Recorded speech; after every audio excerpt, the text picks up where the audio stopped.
What's up, guys? Rob Kuhn here. I'm currently in Cyprus at the Triton. Sorry for the lack of uploads. I just now have gotten access to my computer because I don't have an adapter. It's hard to, whatever. Who cares? Today we're going to witness the rarest hand in poker.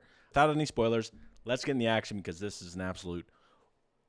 This hand doesn't make sense. This just doesn't make sense how this can possibly happen. Let's get in the hand and see what happens. Andy might be the best. Mariano's got King 10 suited.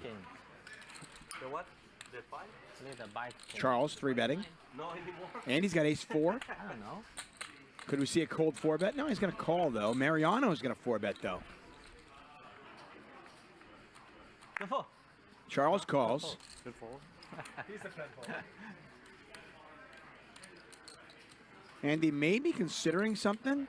Good call. He just calls. $27,000 in the pot. This is the Hustler Friday game. Blinds are 100, 200 with the 200 big blind ante. Action opens with Mariano to 500 under the gun with King 10 suited. He gets 3-bet to Charles to 2,000 on the putt with 8-7 suited. This is completely reasonable. And he goes for the cold call out of the big blind, which I'm not like the biggest fan of with ace-4 suited. Most of the time you're going to be dominated in this kind of situation.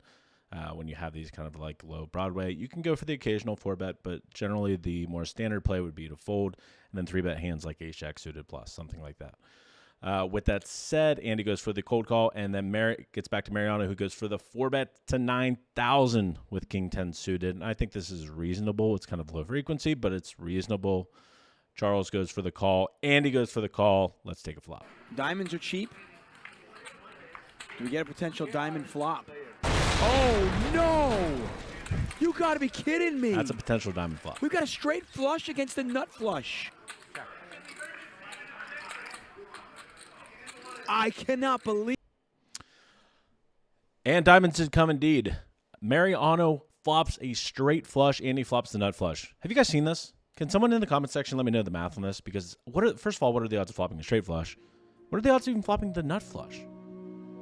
And then what are the odds of flopping the nut flush versus straight flush? Like, this is literally probably as rare as hands get. I can't really think of a situation that's more rare. I mean, this is just the most disgusting thing I've seen in forever. No one or a million of you guys have hit me up to review this hand. With that said, action checks around. Mariano goes for the check with the straight flush on the flop. Obviously very reasonable. You know, you kind of block everything. Charles checks back with 8-7 of hearts, as he should. And, yeah, just checks around. Let's go and see what happens on the turn. Believe this. I have never seen anything like this in my life. Mariano in a 4-bet pot has flopped a straight flush. And Andy with the ace-high flush. $27,000 in the pot. It checked through on the flop.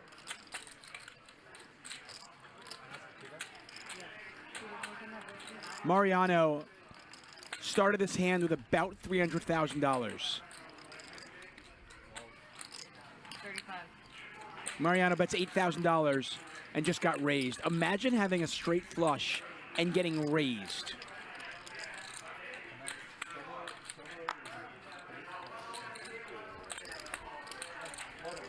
Mariano on the right side of your screen, right there, has flopped a straight flush in a 4-bet pot.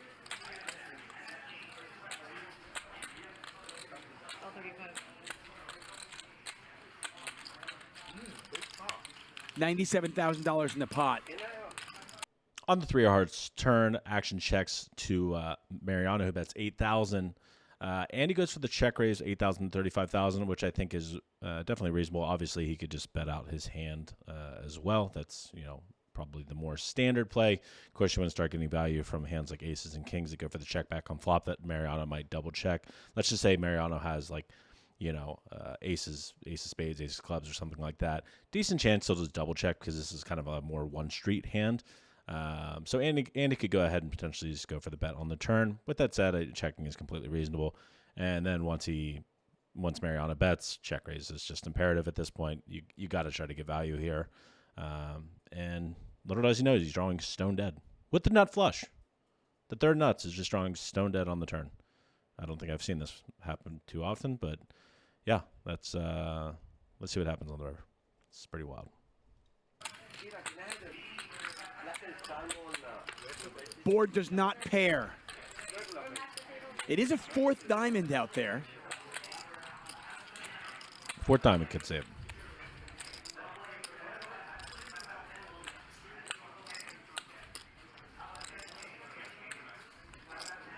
120. Before we see what Mariano does with the, I don't even know why I have to say before, because obviously he's going to shove. He has a straight flush. Of course he's going to shove. What do you guys think about Andy's bet here? I think he's betting a little bit too big, 120,000. It's probably fine to polarize yourself here, but in practice, it's just really hard to get called by that many hands. You don't have that many bluffs when you overbet on a one-card diamond. Yeah, it's it's very reasonable. Also, I want to give a massive thank you to everyone in the comment section lately. With YouTube nuking the algorithm or whatever they've changed recently, a lot of you guys have been spamming comments and likes and subs and stuff like that in the comment section. So massive shout out to you guys because I really appreciate it. Anyway, let's go ahead and see how this hand.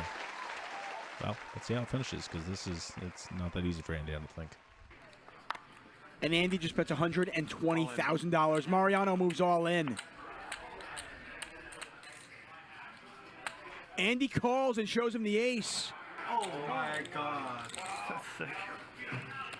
Mariano. $611,000 pot, and So they Mariano call can't believe it. 137,000 more. We've seen that before. Wow.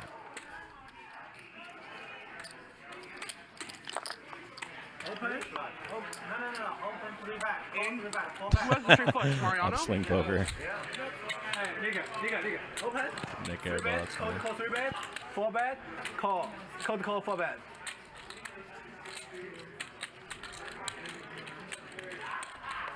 Wow.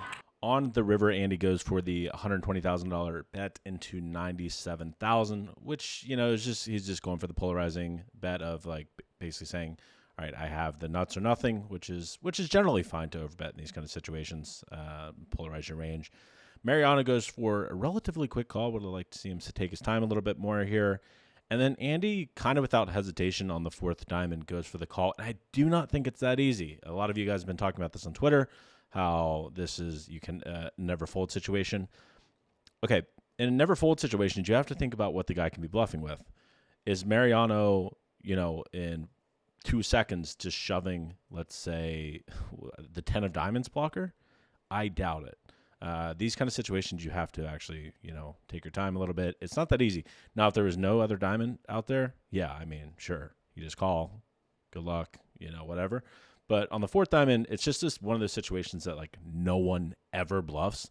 Thus, it makes it a lot harder in this situation. I don't know. Personally, yeah, of course, he's getting a good price. He has to call $137,000 more to win $611,000, it seems. But, yeah, it is what it is, I guess. I mean, it's not going to be the biggest mistake in the world. However, I think if he was taking his time, it's not like there's time bank chips and he's down to nothing here, right? So, I don't know. I think I would have found the fold personally, but whatever. Yeah, anyway, what an absolutely insane hand. What is this flop? Someone do the math, please. Please help me out here. Anyway, hopefully you guys like this video. Much love. Baby, you give me ice and fire. You're giving me wind and